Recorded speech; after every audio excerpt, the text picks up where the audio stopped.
Hi everyone. Today we're going to be talking about capitalism. This is the third and final entry in my Breadtube and Economics series. The first two are in the description if you'd like to take a look. Capitalism is something that a lot of people on Breadtube don't really seem to like. Oh yeah, here it comes, baby. The generic 10-minute rant about how capitalism is bad that I do at the end of every video now. Capitalism is just, it's so ingrained in us that we refuse to advance for the sake of a handful of huge wallets. Bottom line, I have to give capitalism the lowest score my editorial team allows me to give a game. 7 out of 10. Limited recommendation. And you know what? I'm not a massive fan either. But there are a few videos which really attempt to get to grips with the economics of capitalism. There's very little meat in these Critiques of capitalism. The best and most viewed, which as we all know are the same thing, is the two-part series by Contrapoints. As usual, Natalie's videos are entertaining and insightful. She repeatedly associates capitalism with evil reptiles who have all the money and power and aren't the Jews, to be clear. She takes us through some of the paradoxes and absurdities of contemporary capitalism, which she observes and critiques effectively, including class conflict, shitty jobs, consumerism, and inequality. And yet, somehow, the whole thing feels like less than the sum of its parts. The issue, I think, is that ultimately the videos lack a coherent theory of what capitalism is and how it works. In fact, we don't even get a definition of capitalism. One thing I want to acknowledge early on is that, as always, Natalie definitely knows more than she lets on in the videos. She's simplifying because she wants to make things accessible, and because the old white dudes who populate economics and philosophy piss her off. I also know that when Natalie says things like, I'm not an economic theorist, and honestly, I don't really understand how the economy works. She's at least partly joking. But whatever the reason, I think there are elements of her videos that could be cleared up and developed. I'm going to mostly take her at her word because, you know, what else can I do? To that end, I'm going to focus quite a lot on what she calls the argument. Capitalism as we know it is a defective economic system because, although it's good at creating large amounts of wealth, it distributes that wealth in an incredibly inefficient way, where efficiency is understood not as the capacity to maximize total wealth, but as the capacity to maximize human happiness. She presents this as her conclusion in the second video, so it seems like a reasonable thing to focus on. Of course, this doesn't mean I'm going to ignore the rest of what she says, especially the parts that are not properly accounted for or are even in outright tension with the argument. To start with, despite her main conclusion revolving around wealth creation and distribution, it's not clear to me from her videos how capitalism either creates wealth or distributes wealth. But this presents us with an opportunity. Money. You cannot eat money. If you want to live rich capitalists in like a me decent world, have never then is been it richer. right that the world economy is dominated by a group of unaccountable multinational corporations? They are the real power in the world today, not the nation state. That America will never be a socialist country.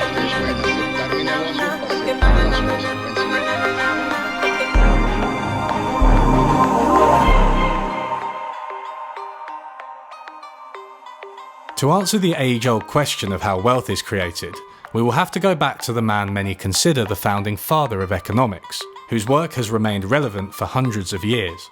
That's right, the 14th century Islamic scholar Ibn Khaldun. Did you think I was going to say Adam Smith? Was it because I strongly implied it was him and even put a picture of him on the screen? Haha, you idiot. 400 years before Adam Smith, Ibn Khaldun observed that through specialization and cooperation, human beings can produce much more than they need. But what is obtained through the cooperation of a group of human beings satisfies the need of a number many times greater than themselves. For instance, no one, by himself, can obtain the share of the wheat he needs for food. But when 6 or 10 persons, including a smith and a carpenter to make the tools, and others who are in charge of the oxen, the ploughing of the soil, the harvesting of the ripe grain, and all other agricultural activities, undertake to obtain their food, that amount will be food for a number of people many times their own. The combined labour produces more than the needs and necessities of the workers. Thus, Khaldun identified very early on what we now call the technical division of labour. When workers specialise in different tasks within production units such as farms or factories, this is a source of surplus above and beyond what they need. Khaldun didn't stop there. He linked the technical division of labour to the gains from trade. If the labour of the inhabitants of a town or city is distributed in accordance with the necessities and needs of those inhabitants, a minimum of that labour will suffice. The labour available is more than is needed. Consequently, it is spent to provide the conditions and customs of luxury, and to satisfy the needs of the inhabitants of other cities. They import the things they need from people who have a surplus through exchange or purchase. Thus, the people who have a surplus get a good deal of wealth. Different production units, cities, or even countries have different specializations and trade with each other in order to attain more wealth than they could manage alone. One way of thinking about this is to call it the social division of labour, across rather than within production units. One city might specialise in food while another specialises in clothes, and by trading, they can produce more clothes and food in total than they could if they worked alone. Both the technical and the social division of labour speak to wealth creation as a collective process, which is something we will return to later. This is all pretty straightforward so far, and maybe some of you are familiar with these ideas, but the observant among you may have noticed something. I haven't mentioned capitalism yet. Surplus and the division of labour were common to settled civilizations long before capitalism, ever since the dawn of agriculture, which was Khaldun's example. He was writing in a time and place where what we recognise as capitalism hadn't really taken root, although I have put some interesting debates over the Islamic origins of capitalism in the description. Adam Smith, and that's not to be confused with the Leeds United player Alan Smith there, wrote during the First Industrial Revolution, so maybe we have more hope of understanding capitalism specifically with him. Smith certainly refined our observations on specialisation and the division of labour. For instance, he gave 3 reasons the division of labour leads to higher productivity. Firstly, particular workers become more adept at particular tasks when they do them time and time again. Secondly, sticking to one task saves time in switching between them, which incurs both a practical and a psychological cost. Thirdly, and probably most importantly, new technologies enabled workers to perform their tasks faster, with inventions like the spinning jenny increasing the production of cloth by an order of magnitude. Smith also famously claimed that the division of labour and the prevalence of markets were intimately interconnected, with an expansion in opportunities for selling naturally expanding the possibilities for specialisation, and vice versa. It's fair to say that Smith was not afraid to confront the drawbacks of the division of labour either. In one famous passage, he wrote that, "In the progress of the division of labour, the employment of the far greater part of those who live by labour, that is, the great body of the people, comes to be confined to a few very simple operations, frequently to 1 or 2. The man whose whole life is spent in performing a few simple operations generally becomes as stupid and ignorant as it is possible for a human creature to become. His dexterity at his own particular trade seems to be acquired at the expense of his intellectual, social, and martial virtues. But in every improved and civilised society, this is the state into which the labouring poor, that is, the great body of the people, must necessarily fall, unless government takes some pains to prevent it." Wow, as stupid and ignorant as it is possible for a human being to become?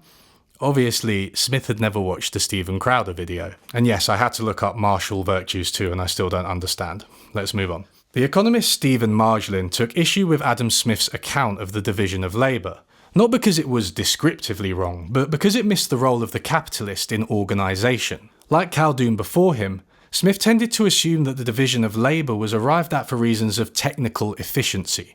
People somehow realised that through specialisation they could produce more, and this specialisation resulted in greater skills and new technologies. Marjolin points out, though, that there were many examples where the methods used in independent cottage industries were at least as productive as the methods used in early factories. For this reason, early capitalism was filled with all sorts of legal restrictions on production, which pushed workers into factories, including restrictions on how many looms could be held in a home. Rather than increasing efficiency, that is, getting more output for less input, capitalist firms aim to increase the total work done by labourers, and therefore total surplus. As capitalists had ownership of what was produced, and could sell it in ever-expanding markets, they were able to reinvest their profits and expand production further. This is what Marx famously called the MC-M' circuit, taking existing money M, investing it into the production of commodities C, selling those on markets, and emerging with more money M', only to start the whole process again. Although the division of labour existed before capitalism, the appropriation of the surplus by private capitalists, their sustained investment in productivity-enhancing technologies, their expansion into new markets, and their continued reorganisation of the division of labour to those ends are what gave rise to continued expansion in incomes. This all, I think, gives us an insight that Natalie missed into why jobs are so shitty under capitalism. They require you to do a narrow range of tasks repetitively, for as long as capitalists can get you to do them. But more importantly, this leads us to our definition.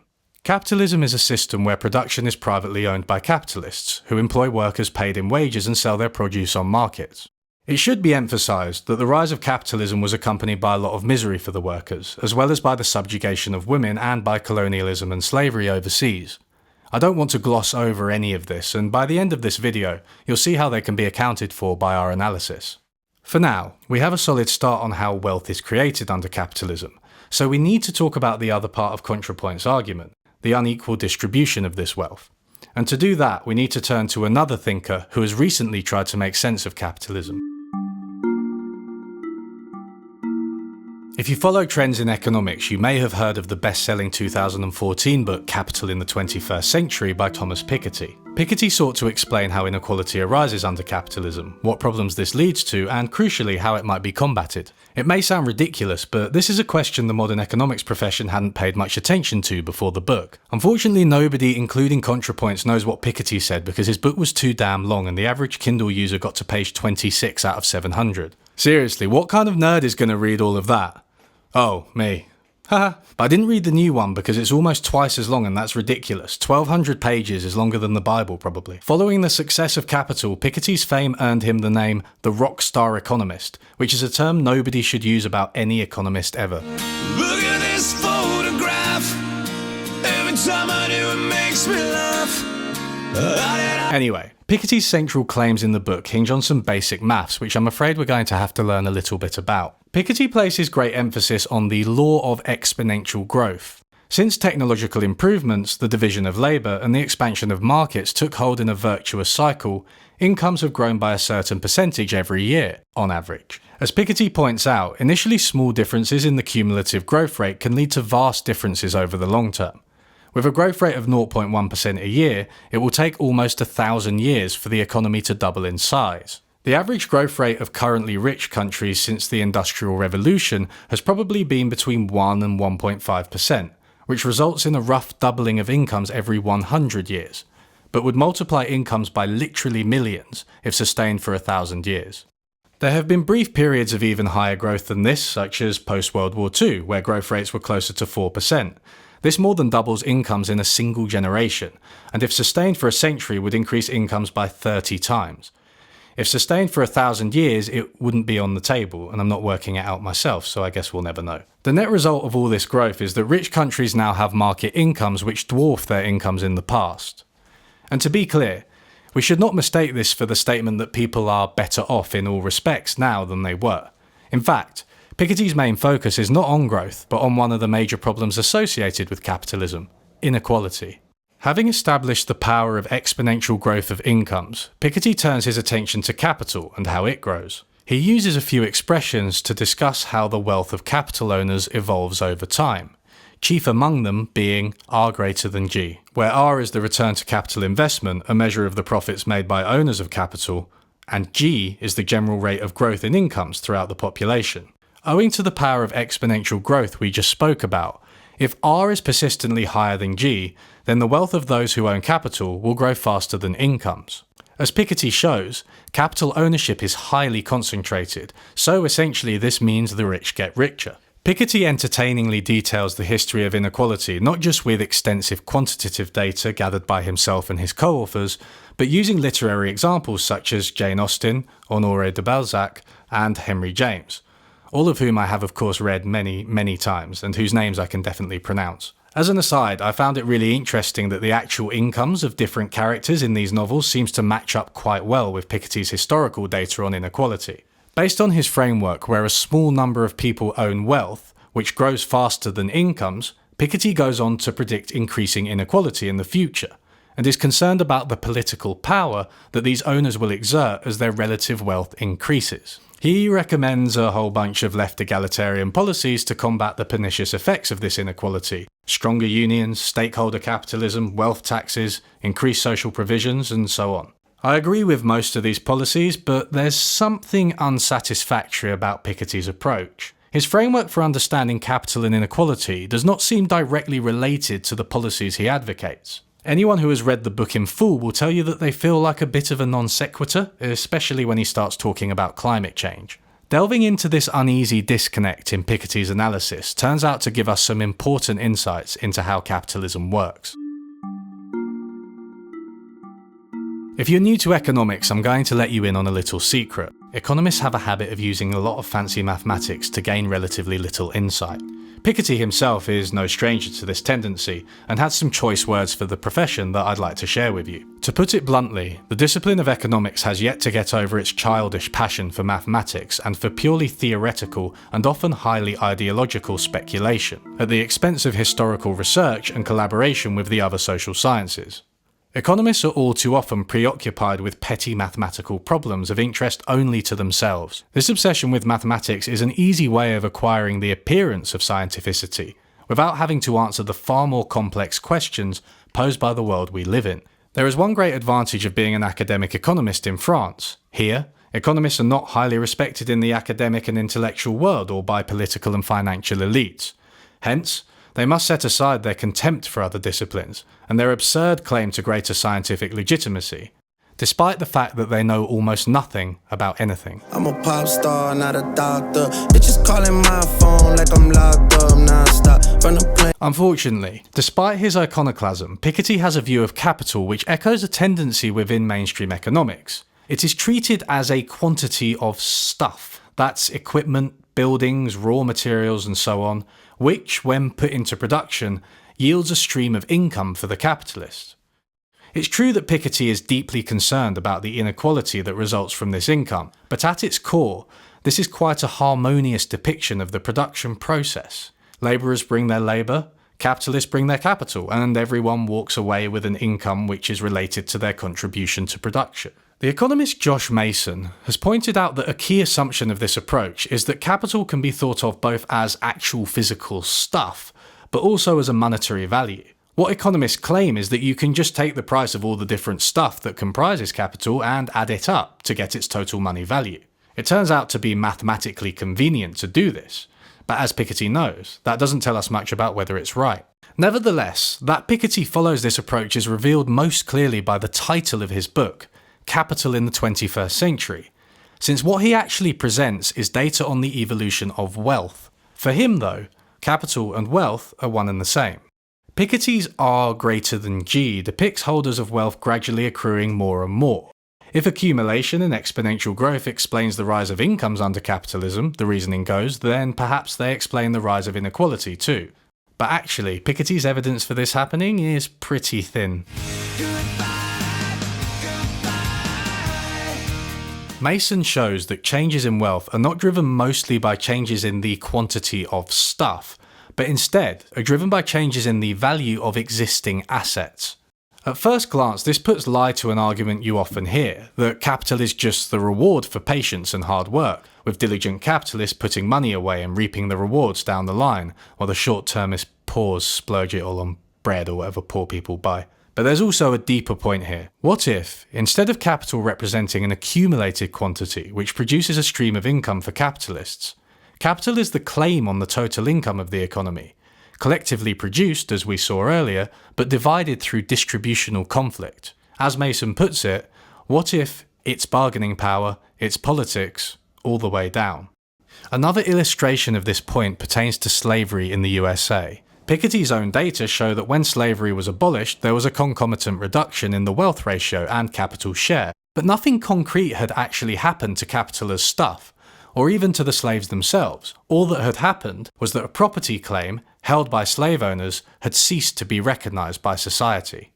I found this point is probably best illustrated by the ownership of land, which entitles the bearer to an income without them actually having to do anything. Money from ownership of land is money you can earn in your sleep, without even taking part in the wealth creation process. Well, my work is done here. What do you mean? your work is done? You didn't do anything. Didn't I? If you followed this whole series, you'll know that I'm now 3 for 3 in highlighting land as a key issue in economics, so I guess that makes me a Georgist. But where I differ from Georgists is that, for me, land is the thin end of the wedge for understanding capital more generally. And now I want to show you a video that caught my eye a short while ago. As usual, the police are being antagonistic towards the crowd. There's some shoving and kettling going on, but it's far from the worst video of police brutality you will see, and that's really the point. This is a tenant strike in Brooklyn, New York, during the pandemic, a period in which, for obvious reasons, many tenants have struggled to pay rent. But if you decide not to pay rent, you will be forcibly evicted. If you organise to protest that decision, you will face off directly with armed employees of the state. This is the dull but brutal reality of the power of capital to insist on obtaining its share of resources. Of course, things can be much more dramatic. In 1954, when the democratically elected president of Guatemala, Jacob Cob, tried to forcibly purchase unused land from the United Fruit Company, they pressured the US government into staging a military coup and removing Arbenz from power. In the past, this type of military power is what allowed colonial empires to explicitly lay claim to a share of their colonies' resources.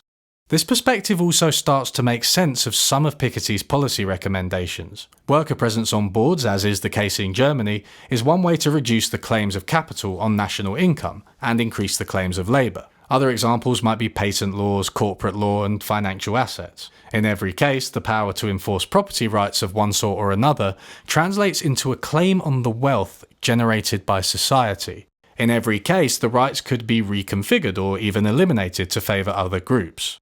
In summary, the political power that certain groups use to exercise control over resources is not a consequence of capital, as Piketty fears. It is capital. Perhaps this is what Natalie was getting at when she said, "The lizards are capital itself." Oh yeah, remember, this is a response to Contrapoints. One of the interesting things about the Contrapoints videos is that despite starting with a broadly Marxist analysis, the conclusion is pretty moderate and could have been arrived at by a mainstream economist. This might seem like a strange thing to admit in a video entitled Breadtube versus Economics. Maybe it should be Breadtube and Economics versus Unlearning Economics. Look, whatever, the point is, I'm right. In Natalie's first video, we get an eloquent and entertaining account of issues with capitalism like alienation, exploitation, and advertising, before she pivots into some political analysis aimed at first the rich, then at the left. To be clear, I've no problem with the latter. Politics and economics are intertwined, and she was deliberately trying to appeal to people from the alt-right.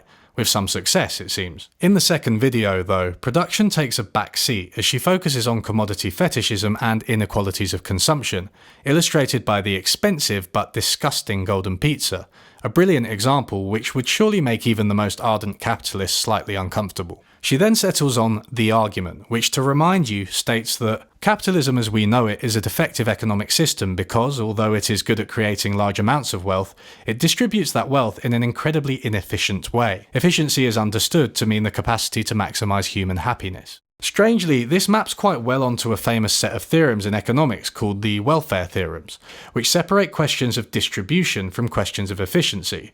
I'll spare you the details, but it does draw on the capital as stuff approach we saw earlier. The irony is that this view is actually pretty close to what I would call fucking neoliberalism. Or at least to the left-leaning variety of neoliberalism you find on the internet. In this view, capitalist wealth creation is a positive thing, and we should allow it to continue, but redistribute the wealth that it generates. This is especially odd as a conclusion, since even in part 2 of her videos, Natalie talks about the profit motive ruining Hollywood. She even explicitly says, "That's why I don't really agree with the philosopher Peter Singer, who has this idea that many of the world's problems could be solved if privileged American college students would just become hedge fund managers and donate most of their income to buying mosquito nets in the Congo." But she then claims that she's talking about redistributing the goddamn champagne. She goes into detail on this point by drawing on literature about which income level maximizes happiness. While I agree with most of her points, there is nothing in here about how changing wealth is produced, and indeed that would not be implied by her argument.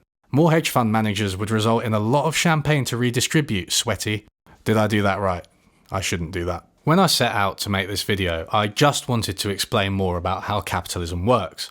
I wasn't looking to catch anyone out, But now I've watched Natalie's videos a few times, I can see quite clearly what made me uncomfortable to begin with. There's some confusion here. If I had to guess, I'd say that she's not guilty of a genuine intellectual inconsistency. She's just left with an inconsistency because she lacks a framework with which to make full sense of capitalism and her observations about it. Our view of capital as political power over resources, I'm hoping, does a better job of making sense of capitalism. We've seen that through the division of labour, wealth is created collectively. This cooperation happens both within and between the productive units of society. Through its bargaining power over labour, capital makes claims on this wealth and even reorganises production to its own ends and to those of the market. Capital's primary aim is to get a hold of as much of society's surplus as possible and to reinvest in order to expand. As an aside, it's worth pointing out that if the role of capital is to continually reinvest surplus, it's failing at even that task these days. You had one job, capital. But capital is not some physical entity. It's not politically neutral. Capital enacts ownership claims on national income, and these claims are ultimately defended by the state. Over time, the claims are even extended to new domains like ideas and the environment, and these are political choices. Wealth creation and wealth distribution should therefore not be disentangled in our analysis of capitalism. The power of capital determines not only what proportion of wealth it receives, but how and what type of wealth is created in the first place.